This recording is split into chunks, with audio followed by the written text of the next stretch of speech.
What if the world treated the US like a rogue state? Under Trump, the US has become an unreliable partner. Trump has imposed tariffs on America's allies. He has threatened to leave NATO and the UN. He has unilaterally gone to war with Iran. He has cozied up to dictators like Putin and Xi Jinping. This is an unfamiliar situation for everyone. What if the world decided to punish the US for its misdemeanors? And how would they even go about it? Sanctions is the first thing that springs to mind. But economic sanctions are tricky. The US dollar is the preferred reserve currency of the world. This partly explains the dominance of the US as a sender of sanctions. Other interconnected blocs have also used sanctions, but the Arab League or the African Union can only sanction one of their own. Only the US has been able to unilaterally enforce sanctions in a consistent way.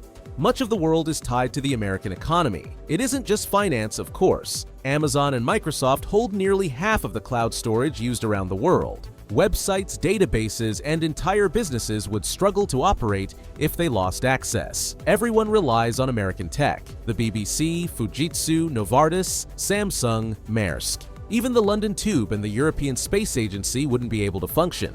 However, some sanctions could still hurt the US the most. The Netherlands, the UK, Luxembourg, Ireland, and Canada are uniquely positioned. These 5 countries hold the most US direct investment. What if they blacklisted all American companies and individuals? They could prohibit their markets and businesses from accepting US funds.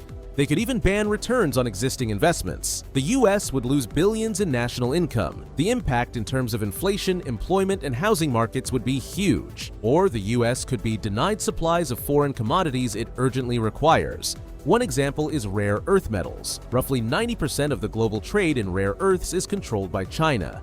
Another major blow could come from the largest oil-producing nations. They could stop denominating the price of crude in dollars. At least 60% of the world's annual oil production is paid for in dollars. Oil futures and options worth trillions are priced in dollars as well. If this were to change, it would rattle the dollar. None of these drastic scenarios have been tried yet, but there's little doubt that they're being discussed. Ultimately, Trump's America First policies may isolate America. The fallout would take decades to clean up.